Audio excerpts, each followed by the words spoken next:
Hello students, तो आज हम लोग बात करने वाले हैं CIOMS फॉर्म, राइट।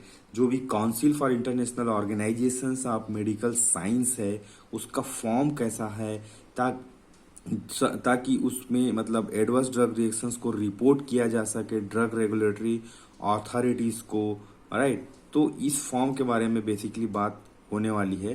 तो आज का जो टॉपिक है CIOMS form, it is a standardized document used for reporting adverse drug reactions in pharmacovigilance. It ensures the consistent and comprehensive documentation across countries and organizations. Right तो जैसे कि हम जानते हैं कि यह एक इंटरनेशनल ऑर्गेनाइजेशन है मेडिकल साइंस का, तो यह एक ऐसा डॉक्यूमेंट प्रोवाइड कराता है ताकि रिपोर्टिंग सही हो सके पूरे कंट्रीज के द्वारा और डिफरेंट हेल्थ ऑर्गेनाइजेशंस के द्वारा अंतर्राष्ट्रीय स्तर पे। एग्जाम्पल के लिए CIOMS 1 फॉर्म, तो यह है to report the adverse drug reactions to the regulatory authorities, right. तो इस तरह का फॉर्म हमको देखने को मिल जाएगा। तो इसमें पहला पॉइंट हम दे सकते हैं स्टैंडर्डाइजेशन। तो CIOMS form standardize the reporting of adverse drug reactions ensuring consistency across reports, ठीक है। तो जो भी मतलब नियमितता होना चाहिए रिपोर्टिंग में, उस चीज को यह इंश्योर करती है। एग्जाम्पल के लिए CIOMS 1 form standardize fields for patient information, drug details and nature of adverse drug reactions. तो जो फॉर्म नंबर 1 है, इसमें पेशेंट के बारे में रहेगा, ड्रग के बारे में रहेगा और किस तरह का साइड इफेक्ट हुआ, नौसिया, वोमिटिंग, डिजीनेस एक्सेट्रा, वो सब के बारे में यह एक स्टैंडर्डाइज्ड फील्ड प्रोवाइड करता है जहां पे उसको फीड करके आप रिपोर्ट कर पाएंगे ताकि जो CIOMS है वह एक डिसीजन ले पाए, ठीक है। मतलब अब इसमें दूसरा पॉइंट है comprehensive data collection. It collects detailed information on adverse drug reactions, patient the demographics, drug doses, reactions description, ये सब के बारे में यह इंफॉर्मेशन कलेक्ट करता है। For example, it requires detail on onset, duration and outcome of adverse drug reactions, right. तो इस सब चीज के बारे में जो भी ऑनसेट के मतलब डिटेल है, उसका ड्यूरेशन कितना हुआ, what is the outcome of adverse drug reaction. तो ये सब पॉइंट्स में जब डेटा कलेक्ट होगा तभी तो उसको समझ पाने में आसानी होगा कि एक्चुअल में क्या हुआ है, ठीक है। उसके बाद ग्लोबल यूज, जब हम ग्लोबल यूज की बात करते हैं तो डेफिनेटली यह एक बहुत इम्पोर्टेंट हो जाता है, इंटरनेशनल है, ठीक है। तो CIOMS form is used internationally by the pharmaceutical companies, health care providers and regulatory authorities, right. ऐसा नहीं किया किसी एक इंडिया में यूज हो रहा है या नेपाल में यूज हो रहा है। तो अगर सब लोग अपने अपने हिसाब से रिपोर्टिंग करेंगे तो चीजें समझने में बहुत मुश्किल हो जाएंगी, ठीक है।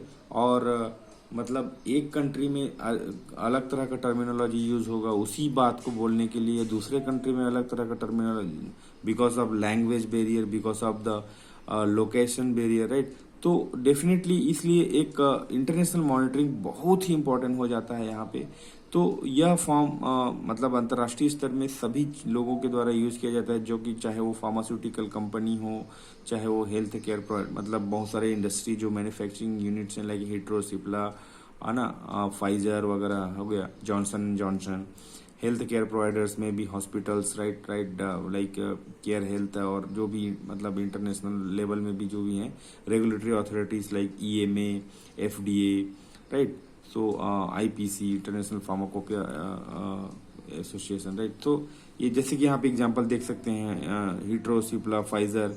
सो CIOMS 1 form they will use all use the same so that the proper reporting can be possible and there should not be any confusion.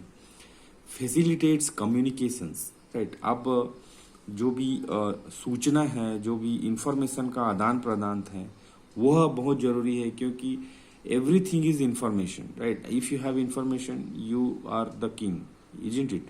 तो वैसे ही it enhance communication between stake holders. अब ये स्टैक होल्डर्स कौन कौन से हैं? ये हैं pharmaceutical companies, health care professionals, regulatory agencies. तो इनके बीच में जो भी मतलब इंफॉर्मेशन है, कम्युनिकेशन है, that should be facilitated, right? And that will be done by the CIOMS. For example, regulatory bodies, for example FDA, EMA, they can receive and review adverse drug reactions reports using CIOMS forms, क्योंकि इसी form को use करके पूरे विश्व में सारे लोग report किए रहे होते हैं। तो that can be access by the expert and authorized from FDA, from EMA, form मतलब हमारे इंडिया में भी जैसे हम बात करेंगे तो है ना, उसमें जैसे कि हमारा है FDA है, हमारा IPC and pharmacopoeial commission, right, pharmacovigilance, right, वो सब में they can access and they can have the information. ठीक है।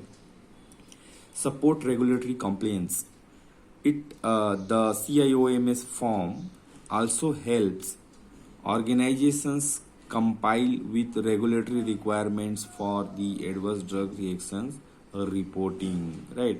तो यह रेगुलेटरी कंप्लेंट्स को जो रेगुलेटरी रिलेटेड एक्टिविटीज को भी सपोर्ट करता है, एक प्लेटफॉर्म प्रोवाइड कराता है ताकि जो इन्फॉर्मेशन है उसको एक्सचेंज किया जा सके और जल्द से जल्द डिसीजन लिया जा सके, राइट? तो यह फॉर्म बहुत इंपॉर्टेंट है। ठीक है। तो ये जो टॉपिक है आपका CIOMS फॉर्म, आप इसमें डेफिनेशन दे सकते हैं, एग्जांपल दे सकते हैं और डिफरेंट पॉइंट्स में आप इसको एक्सप्लेन कर सकते हैं। इसकी इम्पोर्टेंस को बेसिकली बताना है अंतर्राष्ट्रीय स्तर पे। तो यह नोट्स आपको टेलीग्राम चैनल में मिल जाएगा, लिंक मैं डिस्क्रिप्शन बॉक्स में दे दूंगा। आप इसको PDF फॉर्म में डाउनलोड कर सकते हैं, चाहे तो खुद का नोट्स बना सकते हैं या इसी नोट्स से डायरेक्टली पढ़ सकते हैं। बहुत ही सिंपल लैंग्वेज में समझाने की कोशिश किया गया है इसके इम्पोर्टेंस को, जो आपको बहुत अच्छे से समझ में आने वाला है। Thank you.